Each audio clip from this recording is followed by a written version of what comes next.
Welcome back to another exciting episode of an unnamed episode that I don't know the name of because I didn't think of it before I started talking to you. Okay.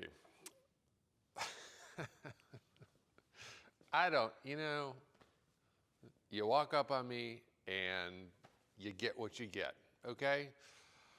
But I'm glad you're here because I just got back from picking up paint for Mr.F. Unfortunately, it's not going to help this week because, well, let me show you. It's actually very simple to explain if you just be patient. So, I had my color sample, which, as we talked about before, was a sample based off of a nail polish color that my wife was wearing at the time that for like a year or two, she would wear it on and off. And every time I thought that would make a great color for a car. I didn't have a specific car in mind, but I just thought, that's just what I thought, okay? So I went to the paint store, people that sell paint, and looked through their book, compared, and came up with not one, but two possibilities. So, the color that the car is going to be painted is in one of these. I don't know yet. I have to spray them out. Unfortunately, I'm not going to get to that this week. I've got another project that's crying for my attention. So I'll make progress on Mr.F, just maybe a little slower progress. And then maybe at the beginning of next week, I'll set up a spray area and start spraying out these colors. Whatever colors they are. They're similar, I don't even know if on screen you'll be able to tell the difference between the two. I'll be able to tell. Eyeballs. And then I have the clear coat. Well, this is the reducer for the clear coat. And that's kind of another thing we haven't talked about. You might assume that I'm going with a glossy finish, liquid, smooth, shiny, glinting in the sun, shade your eyeballs, type of gloss. Well, you might be wrong about that. You might be right, but you might be wrong. The reason I say that is that I have to spray out a sample of what I'm going for, which may or may not be a glossy finish, to decide which direction that I'm ultimately going to go. I am leaning one way. I don't know if you can tell. I'm leaning one way. But, the decision still has to be made. So, all of that teasing aside, I really wanted to get to body work this week, but there's some things that I have to button up on the chassis. We've got to loom the wires. I've got to make a list, actually. So maybe that's what I'll go do. I'm going to go make a list. And then we'll just jump right in with both feet. We're getting close. I say that. I always feel like we're getting closer because in reality we are, even if it doesn't feel like it. It might not feel like it as much this week, but we'll definitely make progress. Yeah. All right, let's go make a list. Actually, kind of what I think that I have to do next is take it back apart. I think that's what's next. Truly, I think that is what's next. I need to take the side pipes back off. I need to take the windshield out. I need to take the hood off and all the hardware out of it. Take the trunk off, take the latches off the door, take the bumpers off. I've got, a few little pieces to just spritz some paint on before it goes back on after the body gets painted. I got to get the body off, so I have to call my neighbors over, get some help lifting that off, and loom all of the wiring, finish up the footbox for the driver's side, and start sanding and painting. So I guess we're doing things in reverse now. We've done things in forward, now we're doing things in reverse, and it's going to be great. Yeah, you always have the sense of like, oh, I'm going backwards, but you're not. You're going forwards. So let's stop the jibber jabber, stop the yammer yammer, stop the, verbosity, and just get down to the brass tacks, the rubber meeting the road. How long must you wait? All right, let's go.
Hey,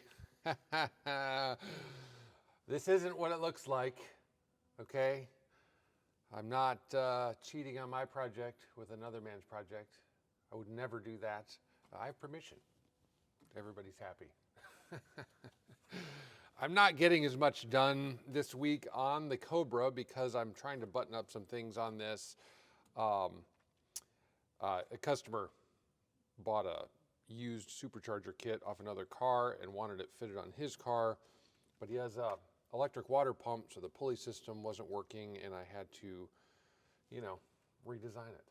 And I'm still having trouble with the alignment of the alternator, relocated alternator pulley. So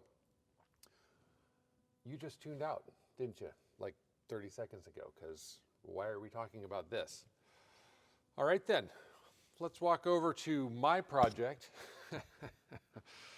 and talk about, excuse me, sorry. Oh, yeah, there we go. Talk about that. Come on, don't just stand there staring at that. Let's go over here. All right. So what I've been working on here is, well, as you can see, it's a loom. I'm looming Anyway, there's a joke in there, but I just get the sense you're not in the mood for jokes this morning. I don't. It's okay. Everyone has their off days. It's fine.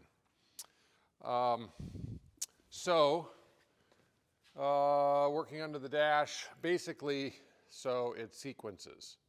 I want to cut the holes in the body, in case you didn't know what I was talking about, there's the body, for the defrost vents.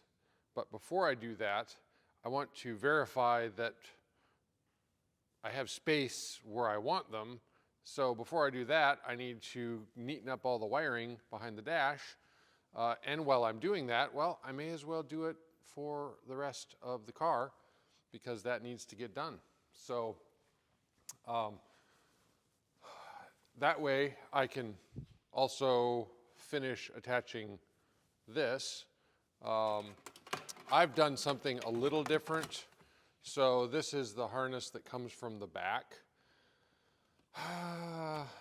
You know, hindsight, I would have threaded it through on the side here and with a grommet and so on and so forth. But the way the build progressed, you know, since this is my first Cobra build, and this is an experience that we are all sharing together, let's get into the nitty-gritty here of decision making. So what I decided to do is run it through this access cover, and what I'll do is I will make this access cover removable, i.e. I won't rivet it. I'll put some rivet nuts in here, and then in the corner I will cut it out to fit rubber grommet, which of course I'll have to split to get around this, but it will seal it.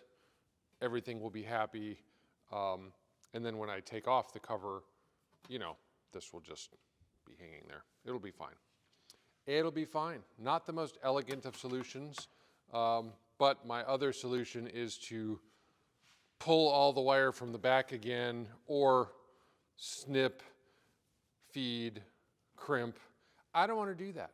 I don't care that much. Honestly, I don't care that much. The hood opening, I'll fasten it back. It will look fine, okay? We're not going to Pebble Beach here, okay? We're just trying to make a car work. So, anyway, then I can button up all of this, and I've got a list. See, I made a list. What does it say? Adjust springs. I already did that. Actually, let's talk about it. I'm a little bit sure that I'm going to keep using these stock Mustang springs, but we'll see when I start driving it. So initially I had disconnected the limiting cable all the way down. I had even loosened the shocks just to try to get this axle to droop as far as it could go, and then I spun the stock springs on. Well, I still had like a coil and a half or 2 coils above, and the car was still sitting pretty close to the lip, and I just felt like it would be touching. So what I did is I bought a spring compressor, and then I compressed the spring and spun it down till, well, there's like a quarter of a spring until, you know, the top lip of here. So essentially it's lowered or raised, the car is raised all the way that these springs will do. If I need to adjust them, you know, the car back down a little bit, I can do that. But this is my baseline. It would be super cool if, you know, it's a donor build. So let's use the donor springs if they'll work. So, and they might be a little softer than like a lowering spring or an aftermarket spring. I don't know. You know what? I'm not a scientist. We're just gonna see if it works. So, what else is on the list here? Finished trunk panels. Okay, that really just means attaching them to the car, but I'm going to wait to do that because I need those access holes when I'm bolting up the body. So, adjust part cable bracket, did that. That was just basically moving it further away from the wheel because they stuck out here, and so I just, you know, I adjusted them. My adjuster, which looks a lot like a 3-pound hammer, but it's actually a professional bracket adjuster. So you should get yourself one. They're really great. Okay, check hinge bolts. Oh, right. So the hinge bolts,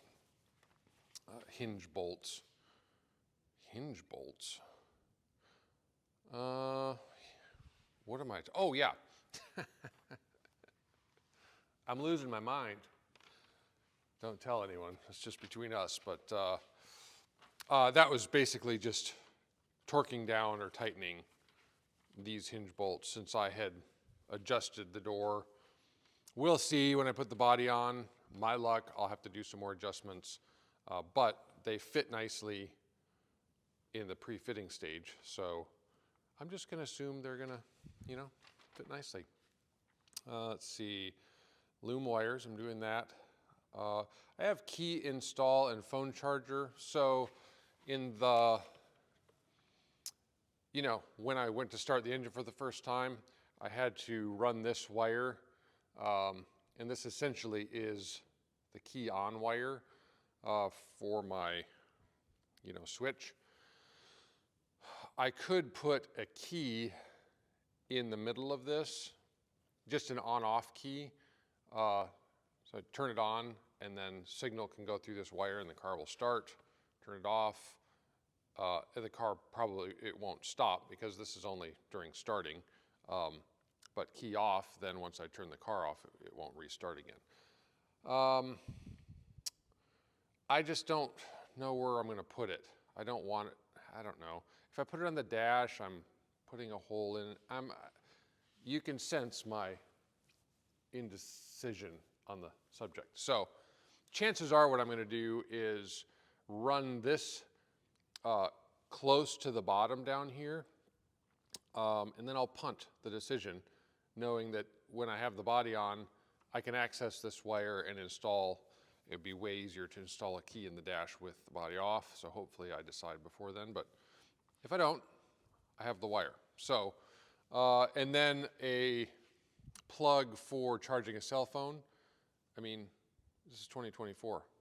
Everyone has cell phones. I don't want to be on a little mini road trip with a dead GPS phone. So I will do that. I'll probably mount it somewhere up under here where you can't see it, but you know. Anyway, oh yeah. I don't know if I told you about that. That's what I'm doing. Let's see, phone charger, fix oil leak. Right, I just have a little oil seep on one of these oil hoses up by the housing.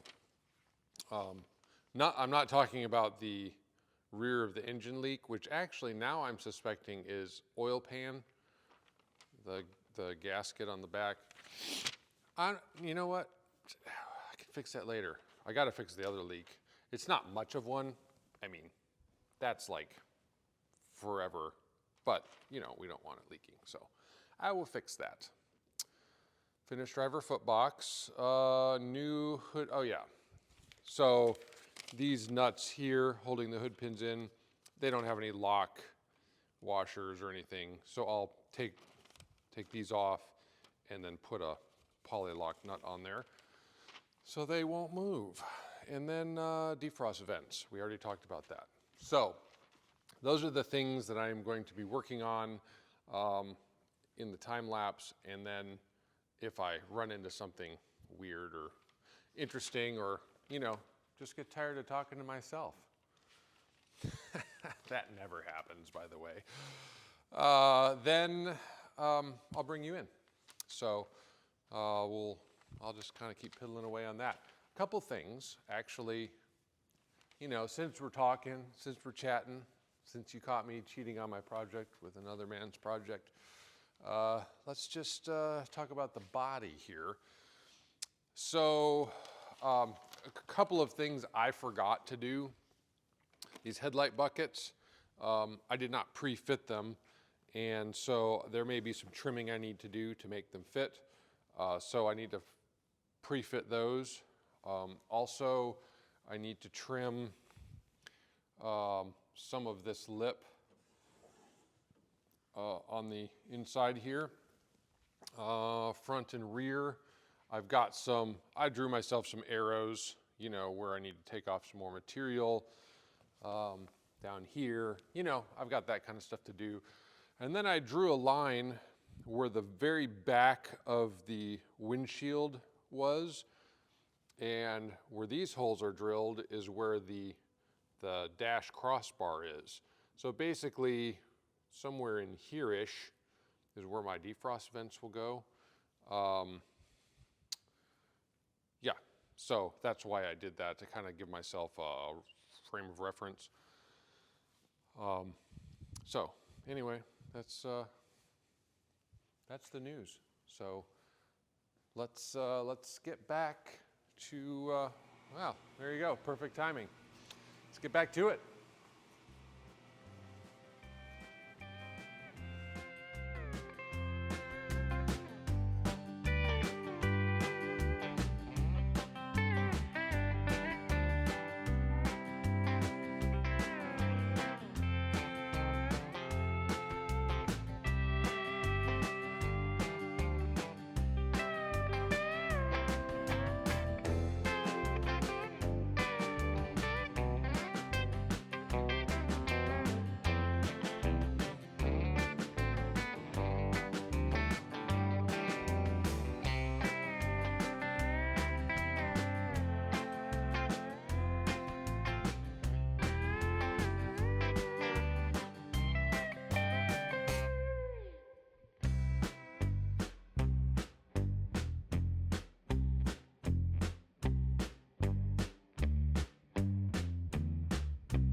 Well, I, broke something. Not a big deal, but I was setting these rivet nuts in my thing and I broke the bit because I don't know my own strength. I'm just going to go with that. I'm super strong, and that's what happens. It's not because the tool is, bought on Amazon or anything like that. Or I could blame the tool. See, it's better just to say that I'm extra strong. It's a quality tool. It happens. So, waiting on that just to button this up to get this cover mounted on. Other than that, I knocked out most of that list. A couple of things that I can't remember what they are now because I don't even have my list next to me. But I got the vents in for the defrost, and I haven't cut out anything on the body, but I've traced it out.